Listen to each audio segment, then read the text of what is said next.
The sky was heavy that night, swollen with rain that hadn't yet fallen. The air smelled like steel and earth, the way it does right before a storm breaks. Andrew's Mercedes rolled to a stop at the empty rest area, headlights slicing through the wet blacktop. He didn't bother turning off the engine. He just stared straight ahead, fingers tapping on the steering wheel like he was already bored of me. "Get out," he said. His voice was flat, almost casual, like he was giving instructions to an employee. "You need a lesson, Amanda. Walking home might remind you who's in charge." I looked at the dashboard clock. 37 miles. He had calculated it down to the exact distance. Too far for a cab, too remote for a bus. He knew the math. He wanted me stranded, desperate, broken. But he didn't know me anymore. I shifted in the leather seat, the sound creaking between us like a secret. His jaw was locked in that smug line I'd seen 100 times, when he crushed someone in a deal, when he knew he had the upper hand. 3 hours ago, that same jaw was smiling across the white tablecloth glow of Morton's Steakhouse. We were raising glasses for our anniversary. To anyone watching, we looked like a power couple. But now, here we were, the mask stripped off, his cruelty naked under fluorescent parking lot lights. "You're seriously doing this?" I asked, my voice steady. Inside, my hands trembled, but the phone in my pocket was recording every word. He smirked. "Actions have consequences. You embarrassed me. You went behind my back, called my accountant, spread your paranoia. Maybe the rain will humble you." I stared at him, my mind flashing to the pearl earring hidden in my jewelry box. Nadine's earring, found under our bed 2 nights ago. The $10,000 missing from our account had probably bought her something delicate, something she'd wear to remind herself she was winning. I said nothing. Not yet. This had to happen in order, just as Marcus and I had rehearsed. Marcus. My bodyguard. My shadow. He was already parked in the dark behind the abandoned gas station, waiting for my signal. Calm. Ready. Watching. Andrew leaned back, satisfied. He thought he'd won. He thought he was still the man pulling every string. But he hadn't noticed the phone in my hand, hadn't seen me press record. He hadn't realized his cruelty would be the evidence that finally burned his empire down. "It's going to storm," I said quietly, glancing at the thick sky above us. "Then you'd better start walking," he replied, fingers drumming. "Unless you want to apologize. Admit you were wrong. Right here. Right now. 6 months ago, I might have done it. 6 months ago, I still believed our marriage was worth saving. I would have bent, the way I always had, swallowing the pain just to keep the peace. But that was before I found the second set of books. Before the secret transfers. Before the mask slipped and I saw the predator underneath. Tonight wasn't about saving us. Tonight was about ending him. "I'll walk," I said, pushing the door open. The cold air hit my face, sharp and biting. "Smart choice," he said. His voice followed me out, dripping with arrogance. "Maybe by the time you get home, you'll remember your place." I didn't look back. I just smiled to myself because he didn't realize he'd already made his last mistake, and I stepped out onto cracked asphalt. The rest stop felt abandoned in the bone. Boarded windows. A facade rotting into silence. Weeds pushing through the parking lot like stubborn green fingers. Andrew had picked this place on purpose. Isolation wrapped in stale concrete. He'd mentioned it last week, as if it were a joke.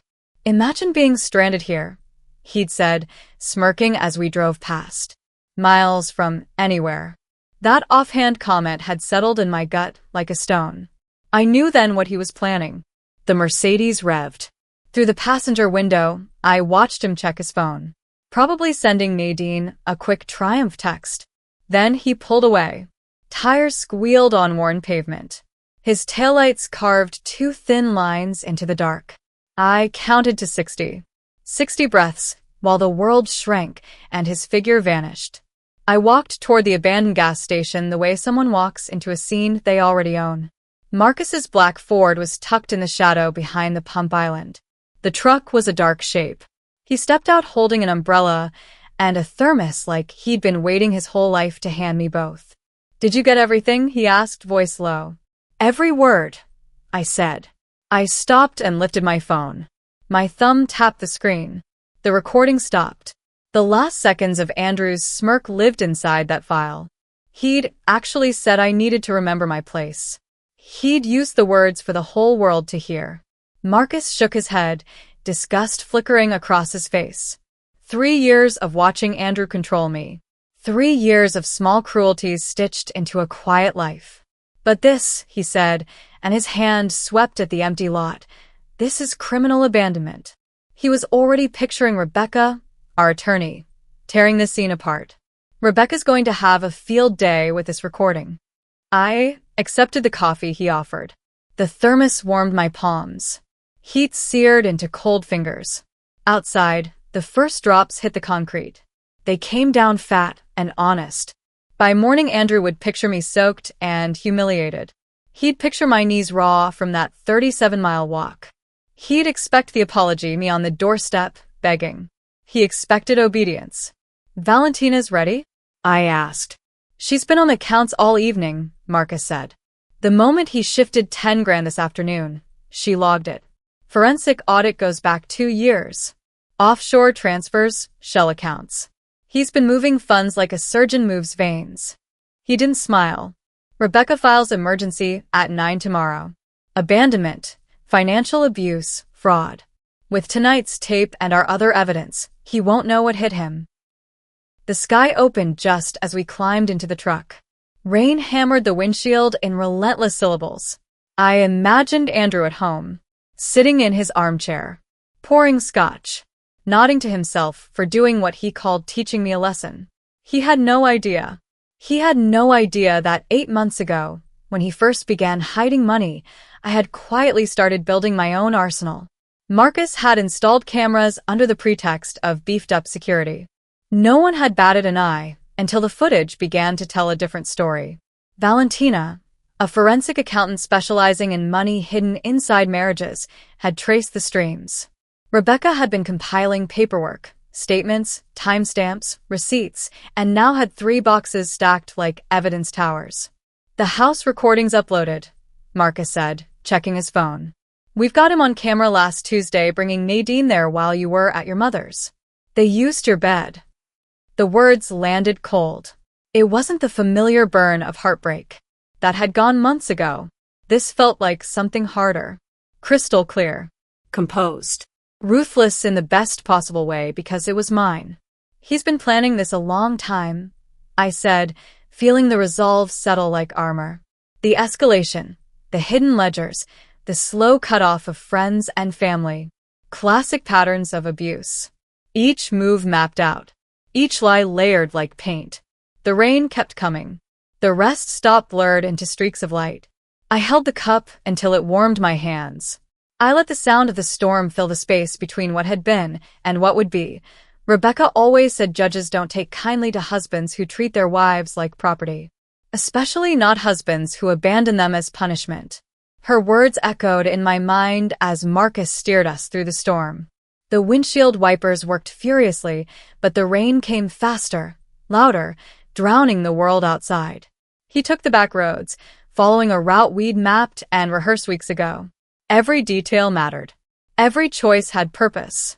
The hotel room was already waiting, booked under my maiden name, paid for in cash. Marcus had withdrawn in careful increments over the last 2 months. My bag was packed and placed inside days ago. Clothes, toiletries, and copies of every critical document. My new identity had been constructed piece by piece, in silence. He's going to come looking for you when you don't show up tonight, Marcus said, glancing at me. Let him, I replied. My voice felt calm, certain. The cameras will show me checking in alone. Soaked. Shaken. Barely able to speak. The desk clerk will testify. Every second will be documented. Rebecca had prepared me for this moment. She told me exactly how to stand, how to let my voice crack in the right places, how to weave my pain into testimony. Outside, the storm intensified, a constant drumming against the truck. I pictured Andrew back at the house, scotch in his hand, maybe already calling Nadine to gloat. By morning, he would expect to find me collapsed at his feet, begging for forgiveness. Instead, he would wake to frozen assets, a locked office, and federal agents waiting with questions about his hedge fund. The hotel appeared through the sheets of rain, its neon sign glowing faintly against the night. Marcus slowed, turning to me. "Are you ready for this?" I thought of the woman I had been 3 years ago, confident, independent, someone who never imagined she could be dismantled piece by piece. I thought of the recording on my phone, Andrew's voice ordering me to get out and walk 37 miles in a storm. I thought of Nadine's pearl earring hidden in my jewelry box, the drained bank accounts, the prenup buried in his office drawer, one that left me stripped of everything. "I've been ready for 8 months, I told him. Tonight, he handed me the last piece I needed. Marcus nodded once, pulling up to the side entrance. I grabbed the small bag we'd prepared, just enough to sell the illusion that I'd escaped with nothing, and stepped into the rain. It was cold, relentless, soaking me instantly. Perfect. I let it cling to me as I pushed through the revolving door. The lobby felt unnaturally bright after the darkness outside. Light reflected off marble floors, sharp and clean. Water dripped from my hair, tracing a trail across the polished stone. My hands trembled just enough to be believable. The night clerk looked up and froze. She was young, with soft eyes that carried kindness in them. "Oh my God, are you okay?" she gasped, rushing around the desk. She grabbed a towel and wrapped it over my shoulders like a mother would a child. "My husband." My voice cracked on cue. "He left me at a rest stop. In the storm. I walked for miles before someone helped me." Her face changed from concern to horror. Perfect. I could almost hear Rebecca's voice. "Every word will be recorded. Every gesture matters." The clerk led me gently to a chair, brought me hot tea, and documented everything. When she asked for my name, I gave her my maiden one, Amanda Harrison. I slid her the emergency credit card I'd opened 6 months ago. One Andrew would never know existed. Room 412. Small. Clean.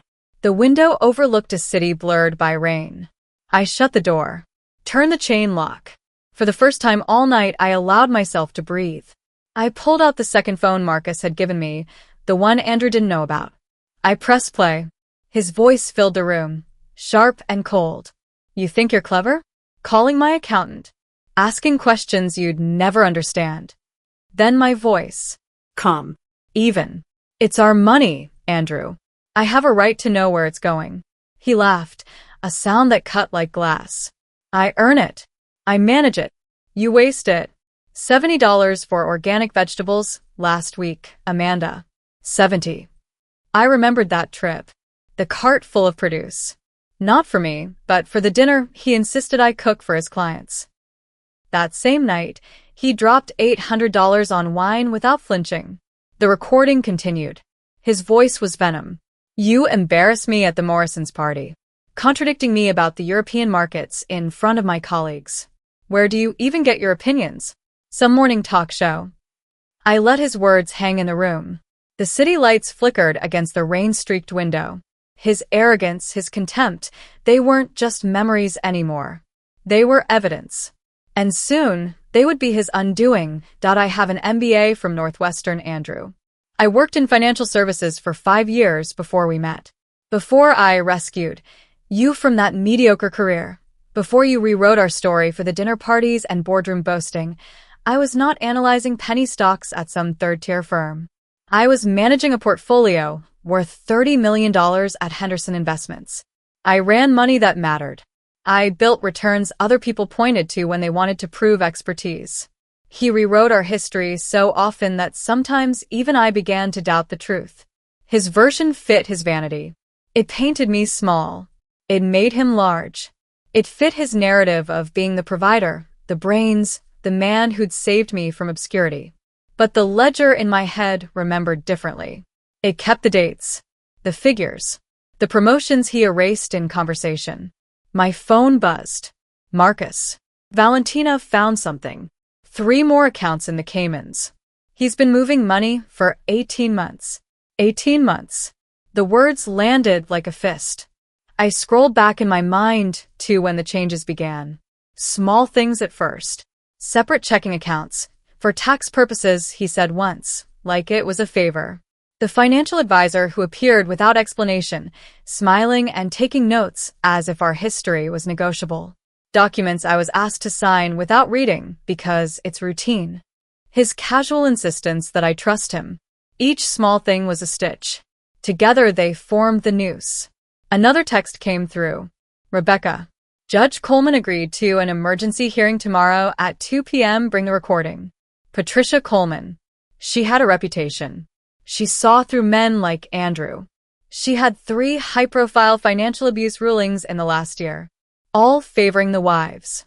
Rebecca timed everything. She'd waited for Coleman's docket. She'd waited for the rotation that would put justice within reach. I changed into the dry clothes from the emergency bag we'd hidden in the hotel closet yesterday. Cotton that smelled faintly of Marcus's truck. A soft shirt. Comfortable shoes. Clothes that suggested a woman who'd barely escaped, not one who'd engineered a long game. I needed to sell the lie, because the lie would make the truth undeniable in court. At the small desk I wrote, not Rebecca's polished statement, not the legal narrative. Those I would hand to her tomorrow. These were the private lines I needed to remember when everything else threatened to blur. Who I had been before his erosion, the choices stolen from me, the instincts he trained me to silence. I wrote about the promotion I turned down when Andrew told me the travel would strain our marriage. He made duty sound like love. I wrote about the investment I'd unearthed, an obscure municipal bond fund that would have tripled my personal savings if I'd been allowed to keep a name on an account. I wrote about the friendship with my college roommate that ended with Andrew's quiet poison. She's jealous, he'd said. She can't handle our happiness. I wrote the dates, the small betrayals, the moments when my voice was nudged out of the room. My phone rang, Andrew's ringtone. I let it go to voicemail. Then I played the message on speaker, recording it with the second phone Marcus had given me. His voice filled the room, dismissive at first. Amanda, this is ridiculous. It's been 3 hours. The lesson's been learned, okay? Call me back, and I'll come get you. Don't make this worse than it needs to be. 10 minutes later, another call. Harder now. I know you have your phone. Stop being childish and call me back. If you're trying to worry me, it's not working. I'm going to bed. You can find your own way home. I listened. He sounded impatient. Then an edge crept in thin, like the moment before someone loses control. He was starting to see a break in the script. In the past, the silence would have bent me. I would have called. I would have apologized. I would have crawled back and flattened myself to fit the shape he carved out.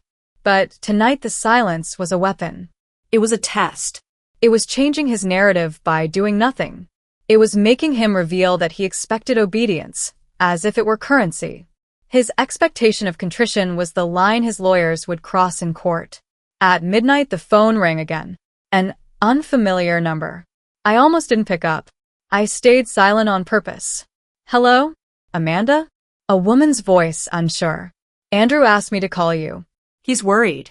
He said you two had a fight and you're not answering. He wants you to know he's sorry. He said you should come home. Andrew never apologized. He never admitted fault. Not to me. Not to anyone. And yet here was his apology outsourced through someone else, an echo, cheap and thin. It was proof of his performative concern, not remorse. It confirmed what I already knew. He would always prefer the appearance of contrition over the reality of accountability. I let the rawness settle. The hotel room hummed with the rain outside and the small rhythm of the city. The recordings, the accounts, the witnesses, we were assembling a case out of his arrogance and his habits. Every lie he'd told to remake us would now be examined under light he couldn't control. I folded the paper with my private notes and slipped it into the emergency bag. Tomorrow I would sit in front of a judge and tell the truth. Tonight I would sleep, on my own terms, with a plan in place and a set of proofs no smirk could erase. The fact that Andrew sent his mistress to deliver a fake apology told me everything I needed to know. He was off balance. Slipping. Losing control. I didn't give her the satisfaction of a response. I hung up without a word. By 1 a.m, my phone lit up every 15 minutes. Andrew. His mother, Margaret. Even his business partner, James. The messages came in waves, calls, texts, voicemails, each one more frantic than the last. I documented every single one. Numbers, timestamps, content, all neatly preserved. Evidence of pressure, evidence of panic. The story Andrew had written was unraveling. The abandoned wife wasn't supposed to be calm, quiet, deliberate. She was supposed to be frantic, desperate, begging to be rescued. Instead, I ordered room service. Soup. Salad. A glass of wine. I charged it to the emergency card. Let the receipt prove I was steady. Eating. Functioning. Composed. Not broken. Not desperate. Not what Andrew had scripted. At 2:30, a text came through that made me smile. Not from Andrew, but from Mrs. Chin, our neighbor. Saw Andrew in his driveway with a flashlight, looking under your car. Then he drove off fast. Is everything okay? He was hunting for my car, not realizing Marcus had moved it days ago to a long-term garage across town. Another piece of the puzzle. Another sign of planning. Proof that I hadn't been impulsive, that his act of abandonment had only accelerated what was already set in motion. I drew back the curtains and stared at the storm. Sheets of rain hammered the glass, relentless and wild. Somewhere out there, Andrew was starting to feel the edges closing in. Tomorrow, when markets opened and his offshore accounts froze, when his office keycard failed, when federal investigators arrived with Valentina's evidence in hand, he would understand. He thought tonight was my lesson. Tomorrow he would learn it had been his all along. The rain beat the window like a warning, but it didn't rattle me. 8 months of planning had led to this. 8 months of acting the part, quiet and obedient, while documenting every slip, every insult, every theft. I had built the perfect storm, and now he was standing in the middle of it with no shelter. I set my alarm for 7. Rebecca would meet me at noon. The hearing was at 2. I needed to look believably distraught, convincingly broken. But for the few hours I had left, I allowed myself something I hadn't felt in 3 years: freedom. Pure. Simple. Untouchable. When morning came, sunlight slashed through the curtains, sharp and golden. I'd already been awake since 5, sitting at the small desk with my laptop open. Our joint account glowed on the screen. At 6:47 a.m., Andrew had moved another $20,000. A desperate transfer. Proof of panic. Proof of guilt. Too late. Valentina had already documented every cent. His scrambling was useless. By noon, my hotel suite no longer felt like a refuge. It was a war room. Valentina arrived first, wheeling in 2 heavy suitcases, her hair slightly undone, makeup smudged from an all-night. She looked like a soldier walking off the battlefield, tired, but burning with purpose. She unzipped the cases and began spreading files across the dining table with surgical precision. Bank statements. Wire transfers. Offshore records. Falsified tax returns. Each stack marked with color-coded tabs. Organized. Ruthless. The Cayman accounts are frozen as of 9 this morning, she said, opening her laptop and spinning it toward me. A spreadsheet glowed on the screen, numbers tight and precise. He tried to access them at dawn. Blocked. Locked. Done. I stared at the data, the stacks of paper, the sheer weight of truth on the table. This wasn't just evidence. It was a reckoning. Rebecca came in next, phone pressed to her ear, legal language tumbling out like a stream I couldn't quite follow. She ended the call and looked at me with that slow, satisfied expression lawyers wear when the chessboard finally tips in their favor. Judge Coleman moved the hearing to 1 o'clock, she said. She wants to address this immediately. My heart kicked. Fast. Focused. Also, Andrew hired Richard Blackwood. Rebecca's voice tightened. The shark. He's the one who got that pharmaceutical executive off last year. Marcus, arriving then with a box of surveillance gear, added, Blackwood doesn't come cheap. He's expensive. Andrew must have liquidated something big to afford him. A cold little worry passed through me. Rebecca's hand landed on my shoulder. Firm. Reassuring. Blackwood's good, she said. But he can't argue with video and financial records. He's walking into this blind. We had 8 months to prepare. Marcus set up his laptop and linked it to the TV. The suite softened into a command center. He pulled up the home surveillance footage. He prefaced it and warned me with a look I already knew. Fair warning, Amanda. This isn't easy to watch. The first clip lit the screen. Andrew in the study. 2 in the morning. 3 weeks ago. I'd been upstairs asleep, drugged. He'd started saying, then prescribing pills for my anxiety. On the video, he moved with slow, careful hands. He photographed documents from our safe. He placed them back, aligning them perfectly, as if nothing had been touched. Those papers weren't trivial. Joint investment portfolios. My mother's power of attorney forms. The deed to the lake house my grandmother left me. He'd been building a duplicate file, Valentina explained softly, her finger tracing the screen. Forgeries with slight edits. Subtle differences. If I hadn't caught it, he could have replaced the originals one by one. The next clip made my stomach drop. Andrew and Nadine in the living room. 2 months ago, while he told me he was at a client dinner. She wore my silk robe. The one from our honeymoon in Paris. They laughed over his phone. Close. Familiar. My home used as their private stage. Turn the volume up, I said. My throat tightened. He spoke like a man already counting spoils. She actually believed the conference was mandatory. I've trained her well. A few more months, and I'll have everything transferred. Then we can stop this charade. Nadine's laugh scratched at me. The prenup really says she gets nothing? She asked, giggling. It's irrelevant.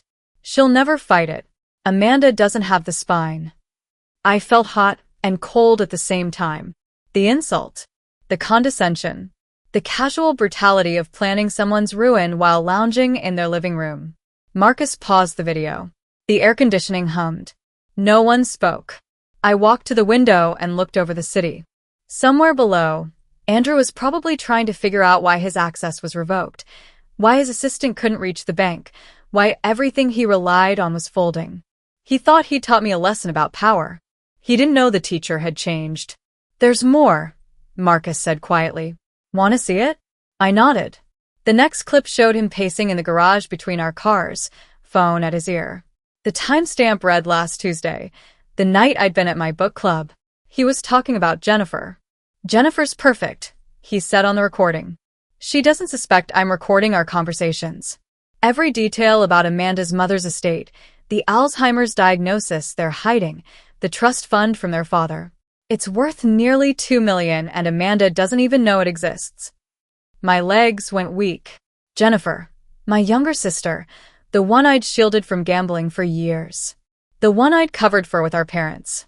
How long had he been talking to her? When had he started buying her silence?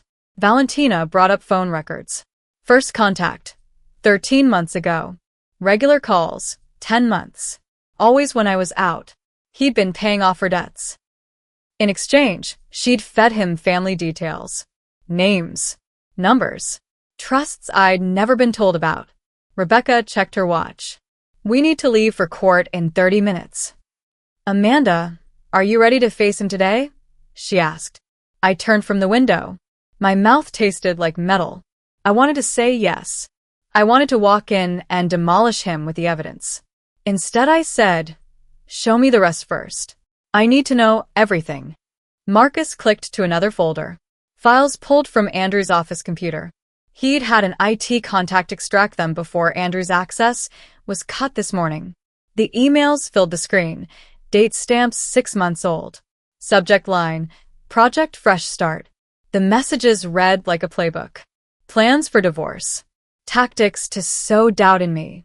Financial moves to leave me without resources. Recommendations to escalate emotional abuse gradually to make me more compliant during proceedings. A line stood out like a razor. The key is to make her believe she's going crazy.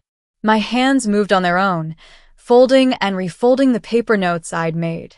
The room felt too small for the weight of it all. The betrayal. The premeditation. He hadn't just cheated. He'd built a plan to erase me. Rebecca's eyes met mine. Steady. Fierce. We leave in 20 minutes, she said. We take everything.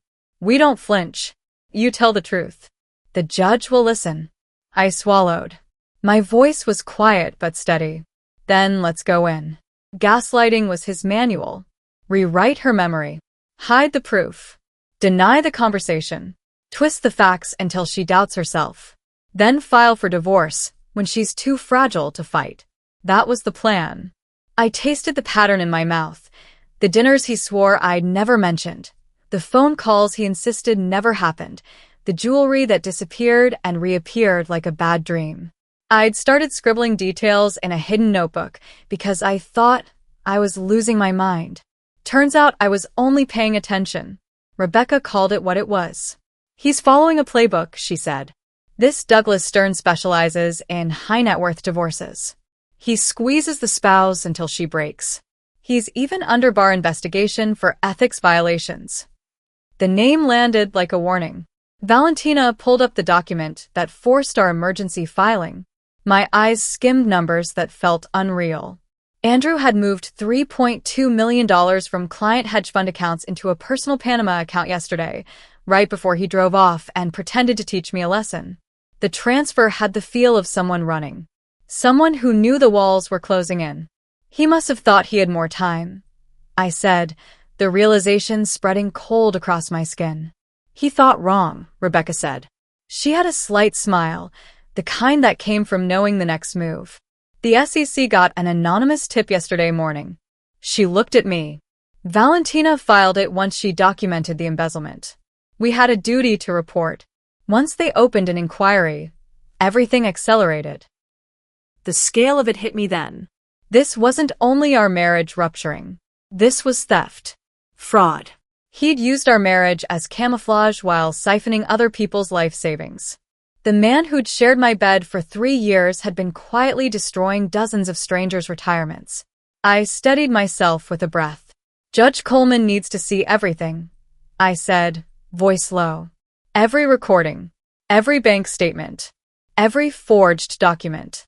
Rebecca's smile widened in that knowing way of someone who'd rarely lost. She will see it all. And when she does, Andrew Mitchell will learn what it means to lose everything. The courthouse felt like a theater of marble and shadow. It was built to intimidate, to make small the people who entered. I walked its corridors in a navy suit I'd bought last month. Sharp, confident, a suit Andrew had never seen because I'd waited for precisely this day to wear it. Rebecca was at my left, briefcase steady. Marcus at my right, silent and watchful. We entered courtroom 4B at 12:55 p.m. The room smelled faintly of lemon polish and old paper. Andrew sat there beside Richard Blackwood. Blackwood's expensive haircut couldn't hide the strain around his eyes. He looked smaller than he used to. The arrogance had thinned into exhaustion. Maybe he'd slept in his office. Maybe not at all. When he saw me, the look in his face snapped from tired to furious. All rise, the bailiff intoned. Judge Patricia Coleman walked in like a verdict. Her robe, the soft power of her steps, the way she set her glasses on the bridge of her nose. She carried a reputation for cutting through performance. I felt steadiness settle in my bones. We are here for an emergency petition filed by Amanda Mitchell regarding marital assets and spousal abandonment, she said, voice even and precise. Mr. Blackwood, I understand you were retained this morning. Yes, Your Honor, Blackwood said smoothly. We request a continuance to properly review. Denied. Judge Coleman didn't hesitate. Your client allegedly abandoned his wife in dangerous conditions last night. Time is of the essence. She turned to Rebecca. Counselor, present your evidence. Rebecca stood with a calm I envied. Your Honor, at approximately 8:47 p.m. yesterday, Andrew Mitchell deliberately abandoned his wife at a rest stop 37 miles from their home during a severe storm. We have audio of the incident. Her hand was steady as she reached for the speaker. The recording filled the courtroom. Andrew's voice came through, cold and measured. Every syllable the confession. You need a lesson, Amanda. The room inhaled. I felt each pair of eyes like a weight. The tape played on, unspooling the cruelty he thought private. His words were a map of intent. They were proof. I sat there, heart steady, knowing that every small thing he'd done to make me seem unstable would now be seen for what it was: design, manipulation, a scheme to erase me legally and financially. We were finally in the same room where his choreography would be exposed and catalogued. He'd staged my humiliation. Now his performance would be the evidence that ended him. Walking home might teach you some respect. The courtroom went silent. I watched Andrew's face drain of color. His mask cracked. Blackwood bent close, hissing into his ear, his tone sharp and urgent. Andrew shook his head violently, hands flailing as if he could wave away the truth already burning through the air. Rebecca didn't pause. Her voice carried like steel. Furthermore, Your Honor, Mr. Mitchell has been concealing marital assets for the past 18 months. Offshore accounts totaling over $8 million. And we have proof of embezzlement from his hedge fund, $3.2 million. Blackwood shot to his feet. Objection. These are unsubstantiated allegations. Rebecca's calm was surgical. Then let's substantiate them. She slid a heavy stack of documents onto the judge's bench. Exhibits A through F, wire transfers. Cayman Islands accounts. Every one initiated by Mr. Mitchell. Without his wife's knowledge. Without her consent. Judge Coleman flipped page after page, her brow darkening with each one. Finally, she lifted her gaze. Mr. Mitchell, did you abandon your wife last night? Andrew straightened his tie, reaching for composure. Your Honor, it was a misunderstanding. My wife and we had an argument. It's a yes or no question, Mr. Mitchell. His voice faltered. I left her at a rest stop, but during a storm, 37 miles from home. She had her phone. She could have called. How considerate of you. Judge Coleman cut in, her tone edged with ice. She turned back to Rebecca. Continue. Rebecca tapped the screen. The courtroom lights dimmed as evidence glowed across the monitor. Mr. Mitchell has also been engaged in an affair with his assistant, Nadine Rodriguez, using marital funds to purchase gifts and travel. One item, a $12,000 pearl necklace, filed as stolen to insurance. In reality, given to Ms. Rodriguez. My phone buzzed under the table. A text from Marcus. He's here. The courtroom doors opened. Tom Chin from the SEC stepped in, flanked by two federal agents in dark suits. Their presence shifted the air. Andrew's head whipped around, and for the first time I saw it, fear. Real, unmasked fear. Your Honor, Tom said, voice carrying authority. Forgive the interruption. We have a warrant for Andrew Mitchell's arrest on charges of wire fraud and embezzlement. Blackwood sprang up. This is highly irregular. So is stealing $3.2 million from client accounts, Judge Coleman replied coolly. She nodded toward the agents. Gentlemen, remain until we conclude this hearing. Mr. Mitchell isn't going anywhere. Andrew crumpled into his chair. His phone lit up with desperate calls flashing across the screen. Mother. James. Nadine. Nadine. Nadine. Judge Coleman's voice pressed forward. Given the evidence presented, the court grants the emergency injunction. All marital assets are frozen pending investigation. Mrs. Mitchell is awarded exclusive use of the marital home and temporary support of $10,000 per month. Mr. Mitchell is to remain 500 feet away from his wife at all times. $10,000 a month? Andrew erupted, slamming his hands on the table. Blackwood tried to pull him down. That's insane. She doesn't need. Mr. Mitchell, Judge Coleman's tone cut through his rage. You abandoned your wife in a storm after hiding millions in assets. I am being generous, not holding you in contempt this very moment. Seek. Down. The words struck like a gavel themselves. He collapsed back into his chair, defeated, shaking his head. My phone lit up again. Jennifer. My sister. Calling once. Twice. 3 times. I pressed decline, but the calls wouldn't stop. Rebecca leaned toward me, whispering, document them. I nodded, steady hands screenshotting the log. Proof layered on proof. Andrew's empire was collapsing. And for the first time in years, I wasn't the one unraveling. 17 missed calls from Jennifer in just 1 hour. 43 from Andrew since the night before. 22 from Margaret. And a scatter of numbers I didn't recognize. Colleagues, clients, maybe even investors who'd already smelled blood in the water.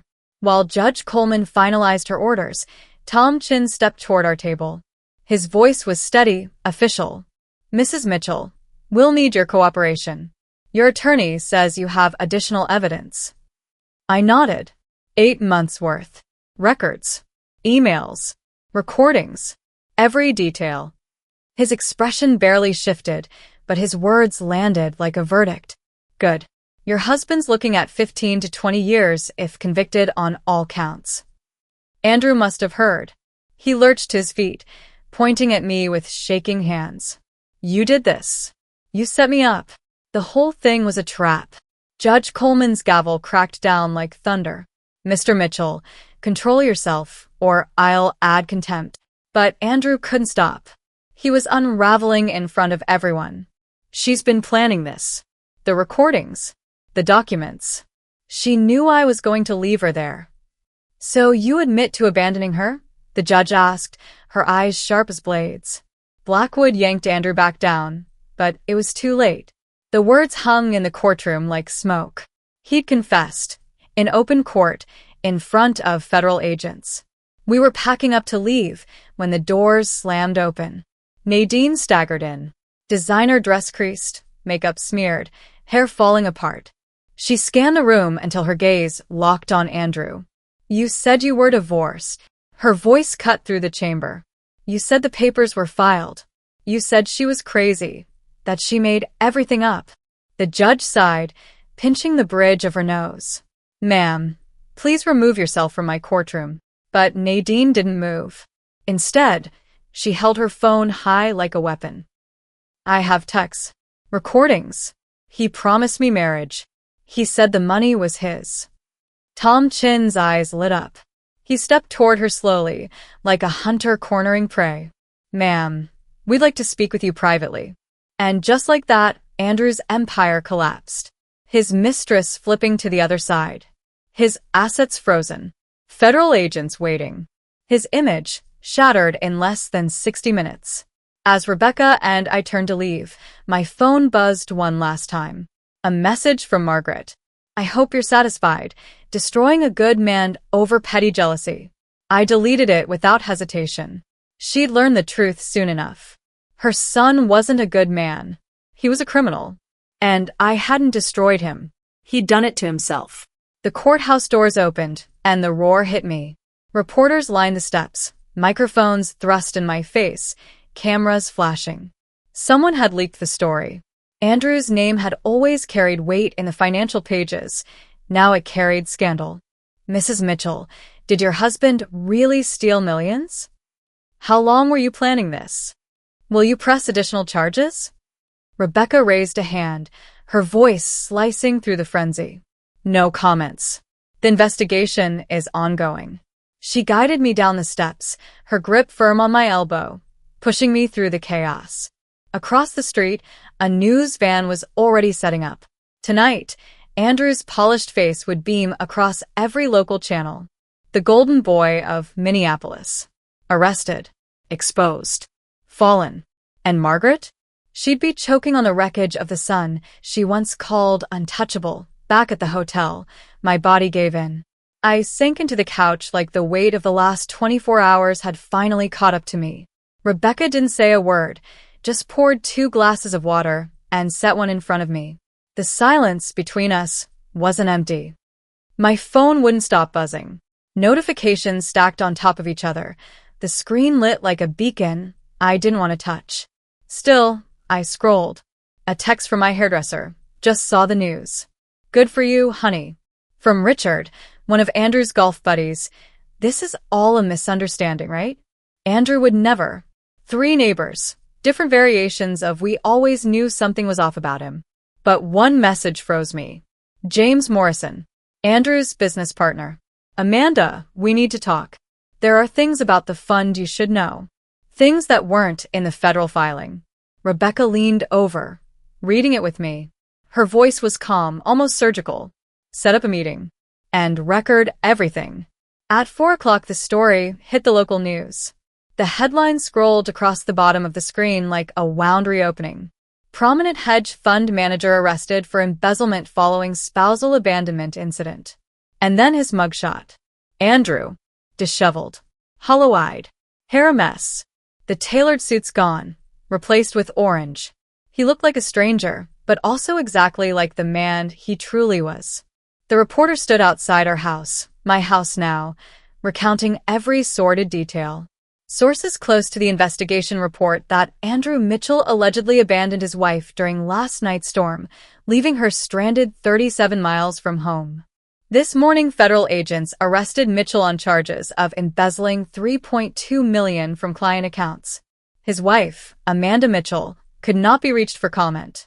My phone rang again. Jennifer. This time, I answered. Please. I need to explain. Her voice cracked. You told him, I said flatly. About Mom's will. Dad's trust. Her diagnosis. Silence stretched. Then, so softly, I almost missed it. He said he was trying to help. That you were too stressed. That he was protecting you. He paid my debts. I didn't know what he was planning. I thought he loved you. He seemed so caring. He said you were fragile. That you needed guidance. I closed my eyes. Every word a knife. I thought of all her innocent questions over the past year. How's Mom? Talked to her lawyer lately? Remember Dad's property in Wisconsin? None of them had been innocent. Andrew had been using her as his informant. He played you, I said, my voice colder than I intended. Just like he played me. I'm so sorry. Her words broke. When I saw the news, when I realized, I've been sick all day. Can we meet? Please. Rebecca shook her head, signaling no. But something in Jennifer's voice stopped me. She didn't sound defensive. She sounded wrecked. Tomorrow, I said finally. Neutral place. You come alone. After I hung up, Marcus spun his laptop toward me. You need to see this. Andrew's company Facebook page was collapsing in real time. Clients demanding their money back. Ex-employees posting stories they'd buried out of fear. One woman wrote, "He fired me when I questioned missing funds last year. Now I know why." But the worst came from Nadine. She'd gone nuclear. Screenshots of texts. Photos from their stolen vacations. Receipts of gifts I'd never seen. And under it all, a long, bitter caption. He told me his wife was emotionally disturbed. That she refused him a divorce. That she threatened to ruin him if he left. The world was finally seeing the truth. Not just about Andrew, but about the lies he spun around me, around all of us that I believed him because he made belief feel effortless. His voice, his charm, his sophistication, it was a weapon. And I fell for it. Over and over. Looking back, I don't think that made me weak. It made him dangerous. He wasn't just a liar. He was a master manipulator. The photos told the rest of the story. Andrew and Nadine, champagne in hand, first-class seats to Paris. Andrew and Nadine at the same resort in Mexico where we'd celebrated our 5th anniversary. Andrew and Nadine in our bed. Yes, our bed. She had posted that one herself before Instagram pulled it down. The damage was already done. By 6 o'clock, Andrew's mother, Margaret, had already fired back. A formal statement, polished by her attorney, arrived like a dagger. Rebecca read it aloud, fighting a laugh she didn't bother to hide. The Mitchell family is shocked by these allegations. We believe this is a coordinated attack, orchestrated by a vindictive spouse seeking financial gain. Andrew Mitchell is an upstanding member of the community, victimized by a calculating woman who married him for his money. Really? Marcus muttered. She's going with that angle? After what everyone just heard in court. The room filled with bitter laughter. Then another call. A number I didn't recognize. Rebecca shook her head, warning me not to pick up. But I did. Mrs. Mitchell? This is Patricia Huang with the Wall Street Journal. We're running a story about systematic fraud in boutique hedge funds. Your husband's case is part of something much larger. Would you be willing to share your experience? Before I could answer, Rebecca reached over and took the phone. Her voice was crisp, ironclad. This is Amanda Mitchell's attorney. All press inquiries will go through my office. She hung up, then softer to me. By tomorrow, this won't just be local. It'll be national. Andrew didn't just burn down his own house. He lit up an entire network. The FBI is widening the net. I walked to the window, staring out at the city lights. Somewhere in a federal holding cell, Andrew was probably plotting with Blackwood, trying to find an angle. But there was no spin strong enough to erase recordings, bank wires, video evidence. My phone lit again. A message this time. David Brennan, Andrew's largest client. Mrs. Mitchell, several of us are preparing civil suits against your husband. But let me be clear, you are not our target. We know you were a victim too. In fact, we'd like you to testify about what you witnessed. The irony hit like a thunderclap. Andrew had spent years drilling into me that I was too stupid to understand his world, too naive to matter. And now the very people he'd conned wanted my voice to help bury him. As the sun slipped behind Minneapolis, the sky caught fire, bruised reds and golds that looked like justice. Andrew's public downfall wasn't over. It was only just beginning. Tomorrow would bring more headlines, more revelations. More people stepping into the light with their own stories about the man they once trusted with their money, their futures, their lives. But tonight was different. For the first time in 3 long years, I sat in silence that wasn't heavy with fear. No footsteps pacing outside my door. No sudden eruptions of anger disguised as authority. No cutting words designed to keep me small. Just silence. Safe, steady, liberating. The man who left me in the rain had built his own storm. And now he was the one drowning in it. Morning came with a knock I hadn't been expecting. Sharp, hesitant. I froze, then looked through the peephole. Jennifer. She didn't look like Jennifer. Her polished perfection was gone. Hair undone, mascara streaked from tears, hands trembling as she clutched a thick manila envelope against her chest like it was the only thing holding her together. I opened the door, but I didn't step aside. We said neutral ground. Her voice cracked. I couldn't wait. Amanda, please. You need to know this before the FBI questions me. From the adjoining room, Marcus appeared. Sharp. Protective. His eyes scanned her, measuring risk. I gave him the smallest nod. It's okay.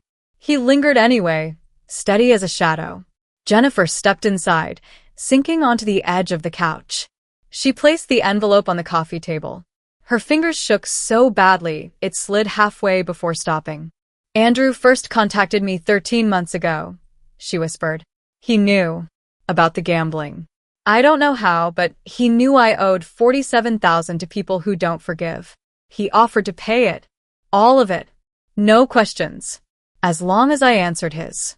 And you agreed. My voice was flat. Controlled. Tears welled in her eyes. I was desperate. They threatened to go to my employer. My career would have been over. Andrew seemed kind. He told me you were too proud to ask for help from Mom and Dad. Said he wanted to ease the burden without embarrassing you. He made it sound like a gift. She opened the envelope, pulling out a stack of emails. Pages fanned across the table like evidence in a trial. These are our conversations. Everyone. I printed them last night when I realized, her voice broke. When I realized what he was really doing. I picked up the first email, dated over a year ago. Andrew's tone was warm, disarmingly gentle. He wrote like a husband trying to become better, asking questions about my family, about their struggles, about their needs. He painted himself as concerned, invested, loving. The manipulation was art, the kind only a predator could master. He focused on Mom, Jennifer said, her voice small. Wanted every detail. Her health, her moods, her finances. I thought he was planning something kind, maybe better care. You told him about the Alzheimer's. Jennifer nodded, tears spilling fast now. She made me swear not to tell you. Said you had enough on your plate with Andrew. But he was so gentle, Amanda. He said he'd notice signs. He said he wanted to help. I kept reading. The emails shifted over time. The tone stayed soft, but the questions sharpened. What properties did my parents own? Were there trusts? Who managed the wills? Bit by bit, Jennifer gave him everything, believing she was helping him help me. Her voice trembled. Last month, he asked me to get Mom to sign some papers. He said they were for insurance, that it would protect her assets if her condition got worse. And her words caught in her throat. She didn't need to finish. I already knew. When Jennifer's lawyer flagged those papers as property transfer documents, something cold slid down my spine. That was the moment the fog lifted. That was when the pattern stopped feeling like coincidence and started feeling criminal. My phone buzzed. David Brennan's name flashed on the screen. I put him on speaker and leaned back so Marcus could hear, too. Mrs. Mitchell, sorry to bother at this hour, but this is urgent, he said. I've been combing client files all night. This isn't random. Andrew targeted the vulnerable, widows, elderly clients. He picked them out. Targeted? I echoed, my throat tight. Mrs. Eleanor Hartley, for one. Her husband died 2 years ago and left her everything, specifically instructing that Andrew manage her portfolio. Within 6 months, he convinced her to sign power of attorney papers, supposedly to make trades. He used that authority to drain her accounts. Sickness hit my mouth. Eleanor. Sweet, teacup Eleanor who'd always smiled and talked about grandchildren. I had shook her hand at company events. I had never imagined. How much? I asked. 800,000, David said. And that's not the worst. He gaslit her. Told her she was forgetting things. Told her she'd authorized withdrawals she hadn't. He convinced an elderly woman she had dementia, so she wouldn't question him. Marcus was already scribbling, cataloging the call for Rebecca. My hands went numb. This shifted everything. This wasn't just white-collar theft. This was predatory. Methodical. Ugly. I've been recording partnership meetings for 2 years, David continued. I started when discrepancies showed. I was building a case, afraid to act because of his reach. Now he's in custody. I'll hand everything over. When David hung up, Jennifer pulled another paper from the envelope. Her fingers trembled. There's more, she said. About Dad's estate. The breath left me. Our father had died 5 years earlier. We'd thought his estate modest and shared. The document Jennifer slid across the table told a different story. A trust set up in my name alone, created the year before he died. A private account tucked away, $2 million, with my mother as trustee. He knew about my gambling, Jennifer said quietly. Dad loved you, but he didn't trust us with money. He set this up to protect you. Mom was the trustee. He put it somewhere Andrew wouldn't find. I stared at the numbers. $2 million in a small private bank in Wisconsin. That explained things. The sudden interest, the way Andrew steered conversations, the months he'd worked to uncover any hidden accounts. He'd learned about it through Jennifer. We have to see Mom, Jennifer said. Now. She's been holding on to something for you. She said she was waiting for the right moment. An hour later, I sat in my mother's room at the memory care facility. Light pooled across the quilt. The air smelled faintly of lemon cleaner and talc. Today, Mom had one of those rare clear hours. Her eyes were bright and focused. She held my hand like she recognized me wholly.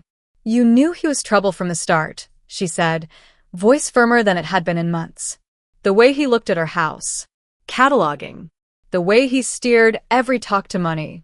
Your father saw it too. She dug into her bedside drawer and produced a small brass key, its teeth worn like a storybook token. Safety deposit box. First National Bank on Hennepin. Your father put things there the week before he died. Documents. Evidence. My skin tightened. Evidence of what? I asked.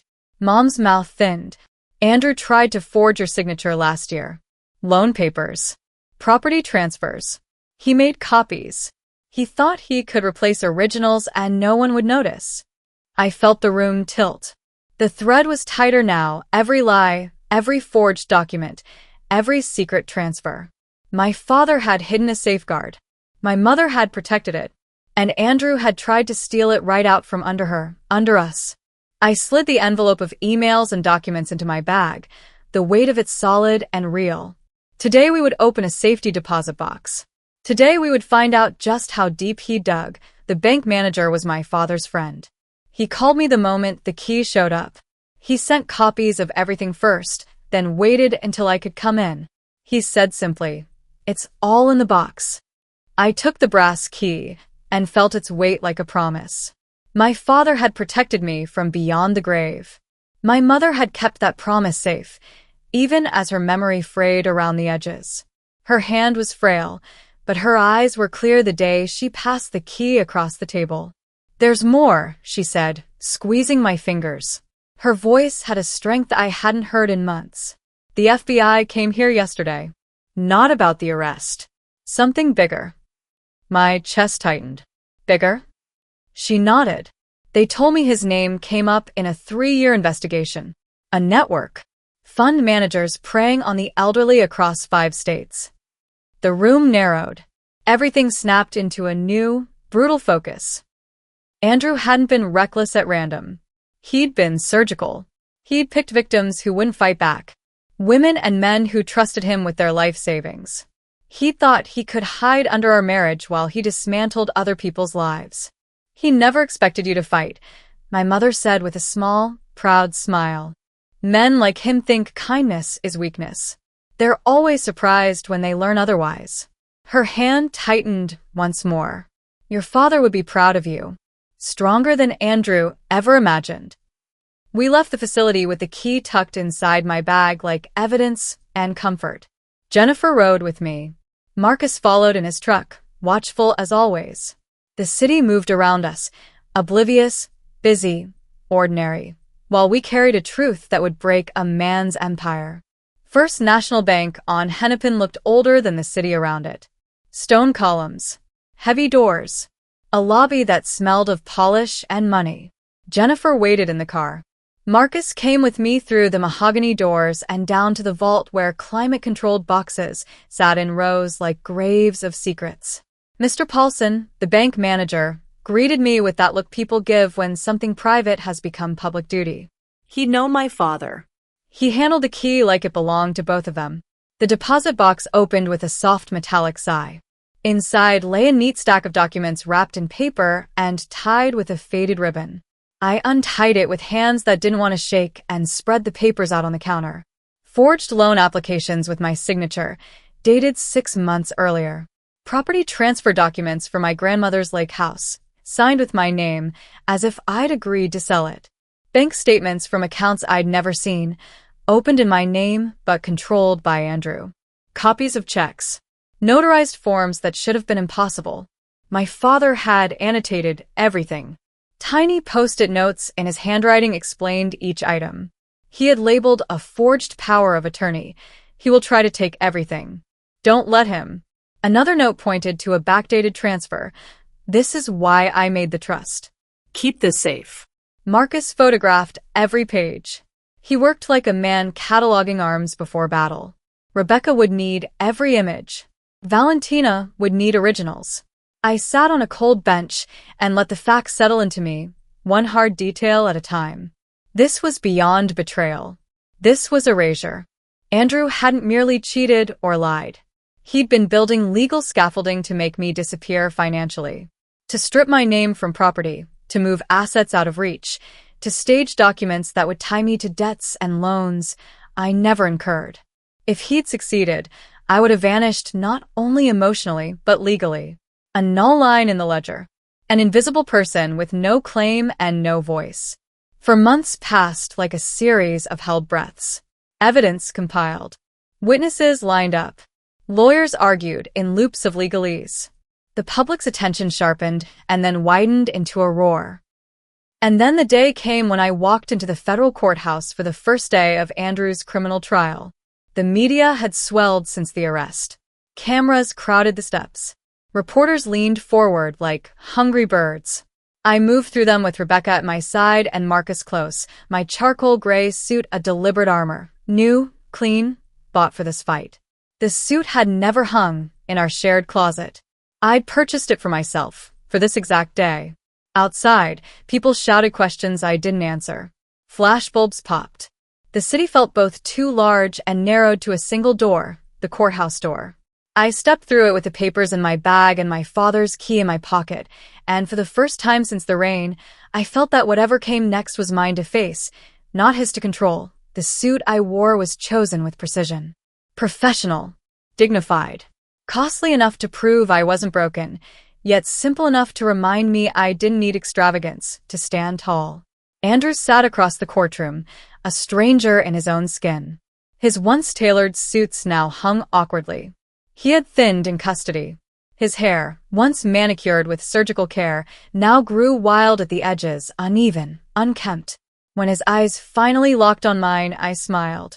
The same soft, serene smile I'd once given him over coffee, while he scolded me for buying a dress or upgrading the dishwasher. But this smile wasn't submission. This was victory, sharp and silent. A smile that told him, I know. And they're about to know too. The prosecutor, Assistant U.S. Attorney Michael Torres, stood like a man who knew every word would land heavy.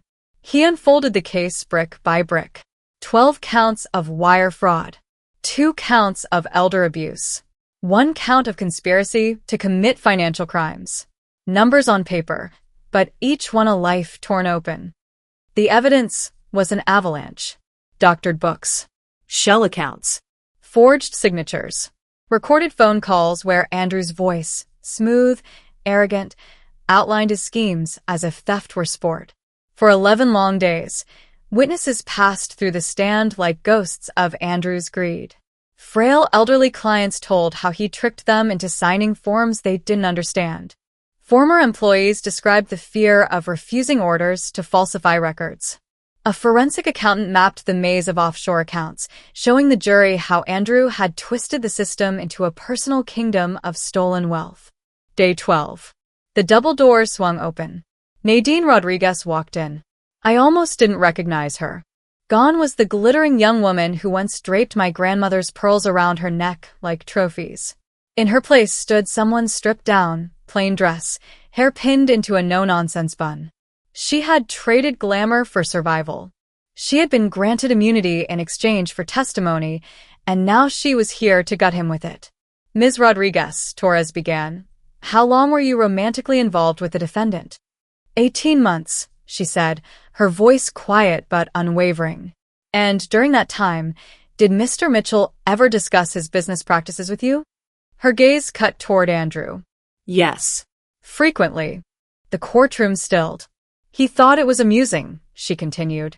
He liked explaining how he moved money without anyone noticing. He said it was like playing three-dimensional chess while everyone else played checkers. She pulled out her phone. Evidence. Recordings. Andrew's own voice filled the room, calm, arrogant, damning. Bragging about stealing from the elderly. About siphoning money while I slept in the next room. About disappearing to Costa Rica once he had enough. And then, the line that seared through me, Amanda's the perfect cover. Sweet. Trusting. She asks no questions. By the time she figures it out, I'll be gone, and she'll be left holding the bag. The words echoed through the courtroom. But Nadine wasn't finished. Near the end of her testimony, she dropped a final blow. 3 weeks before his arrest, she said, steady as a blade, Andrew told me he was planning to leave me too. He had another woman in Costa Rica. Someone he'd met online. He said he was going to abandon me the same way he abandoned his wife. The jury leaned forward. The press scribbled furiously. And Andrew broke. His jaw fell slack. His attorney tugged at his sleeve, whispering frantic strategy. But it was over. Nadine had detonated the final charge. He wasn't a mastermind. He wasn't loyal to anyone. He was a parasite who devoured everyone who let him close. I sat in silence, my face calm, but inside I felt something shift. Not joy. Not relief. Just justice, sharp and cold. And then, the next day, another door opened. Another witness stepped in. A young man. 22 years old. Lean frame. Sharp jawline. Eyes like Andrew's. Calculating, restless. His name was Christopher Walsh. The prosecutor wasted no time. Established his identity. And then the truth landed like a thunderclap. Andrew's son. Born from a college relationship. A child hidden for more than 2 decades. My mother has been receiving payments from Andrew Mitchell for 22 years, Christopher testified. His voice was even. Controlled. But the words tore open a secret Andrew had buried his entire adult life. And just like that, the room shifted again. Andrew wasn't just a fraud. He was a man whose entire existence had been built on lies so layered, even his family didn't know where the truth began. $1,500 a month to keep quiet about my existence. Christopher's voice was flat. The courtroom watched him unspool the secret Andrew had buried. He told us how he'd been paid for 22 years. He told us his mother had the threats in writing, threats that promised ruin if she ever spoke. The prosecutor laid out bank records spanning decades. Regular payments. The same accounts Andrew had been draining. The pattern was ugly and precise. I watched Andrew shrink as Christopher spoke.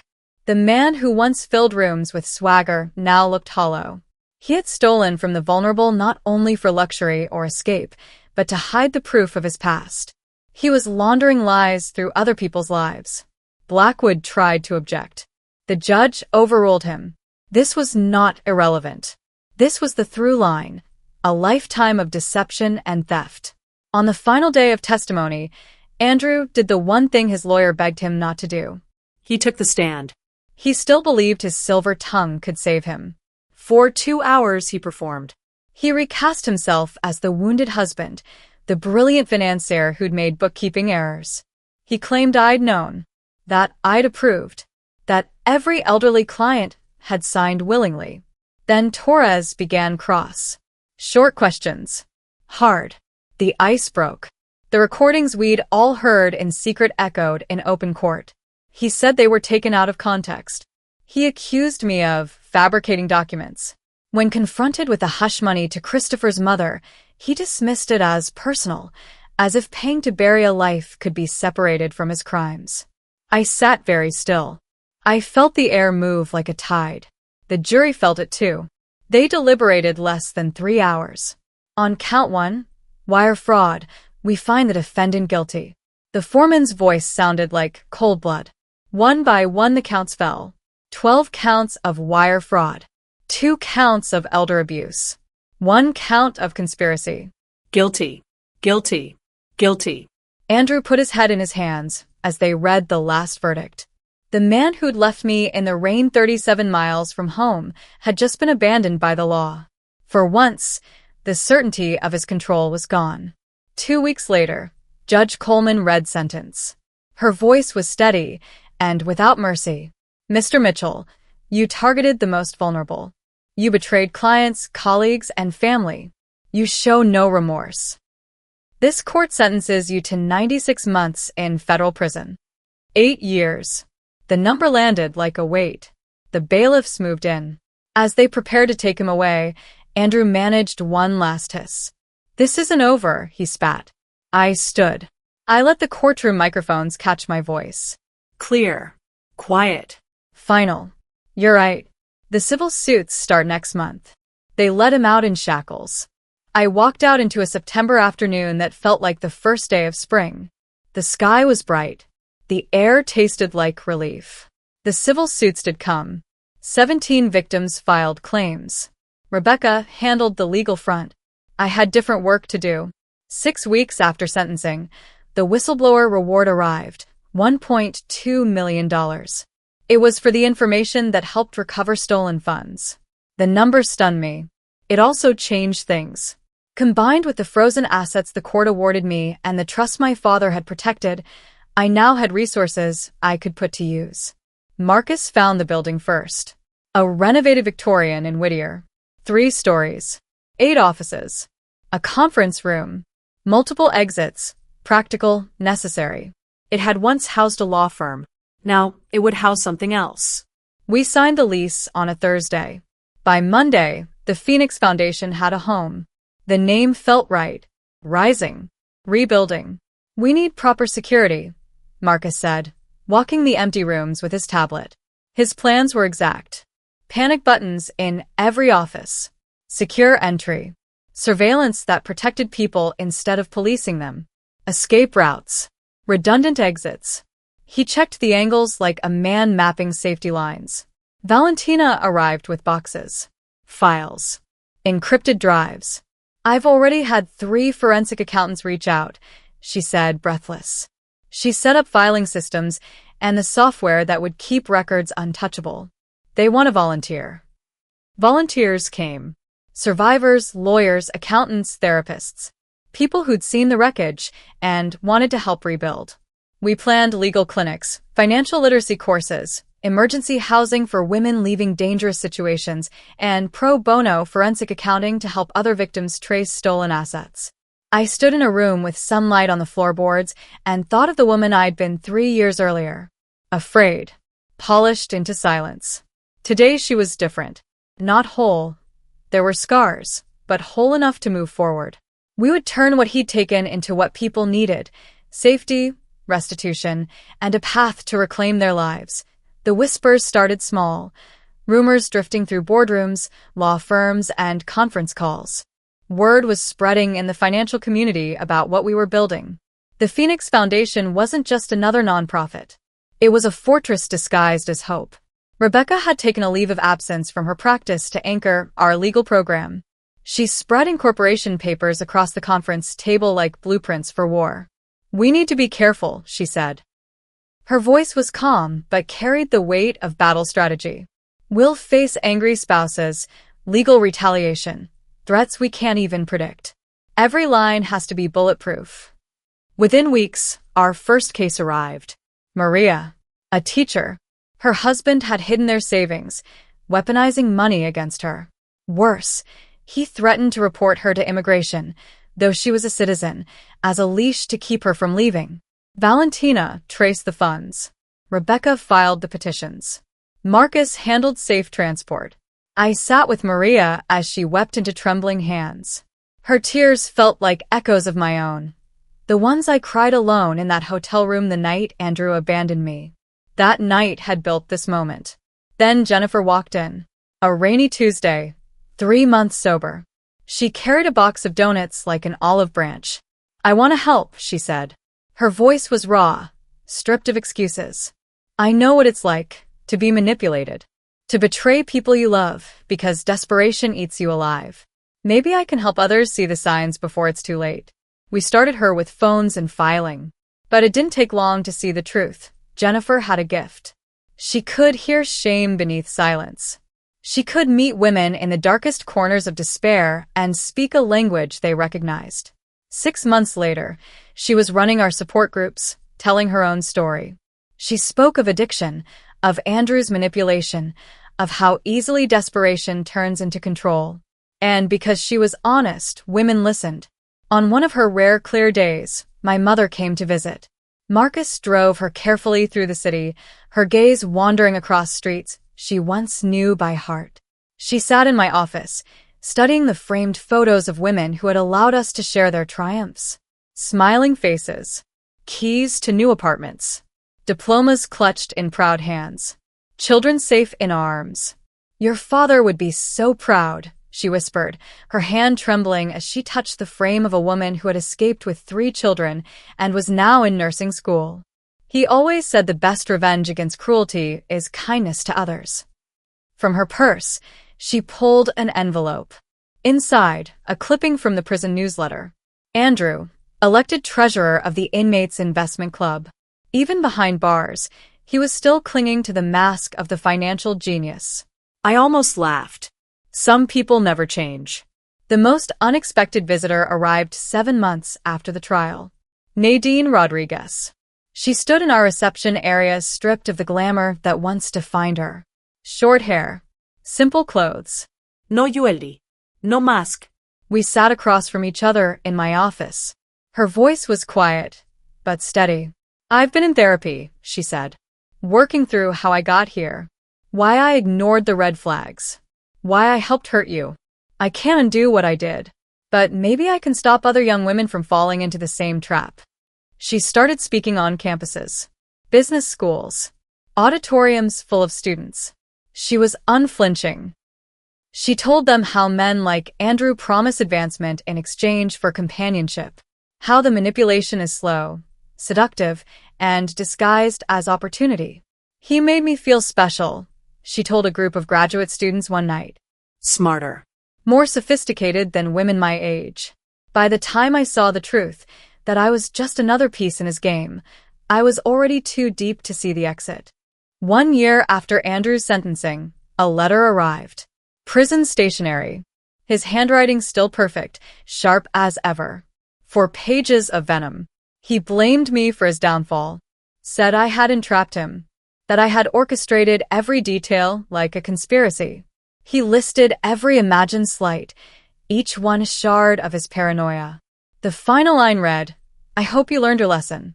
I had the letter framed. Hung it on the wall of my office, right next to my degrees. When clients asked, I told the truth. Yes, I had learned my lesson. I had learned that cruelty is always the truest face of a person. That patience and planning can dismantle years of abuse. That the best answer to someone who tries to break you is to become unbreakable, then use that strength to lift others. 18 months after the night at the rest stop, I stood in my office staring at a wall covered in thank you cards. 87 women had found safety through the Phoenix Foundation. Some only needed legal aid or financial forensics. Others required full extraction plans, safe houses, even new identities. Every card was a story. Every name proof that storms don't just destroy. They clear the path for something new. The women who came to us arrived fractured, convinced there was no escape. Each one carried the weight of silence, shame, fear. Yet one by one, they discovered something Andrew never wanted any of us to believe, that broken does not mean finished.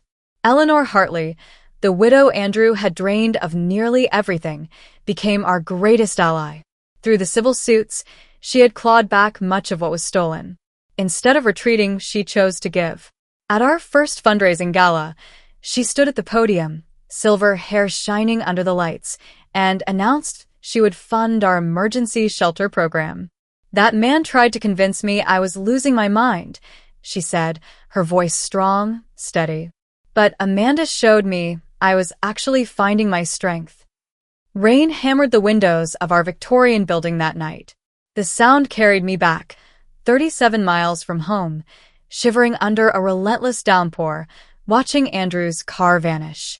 He thought he was teaching me about power, about control, about staying in my place.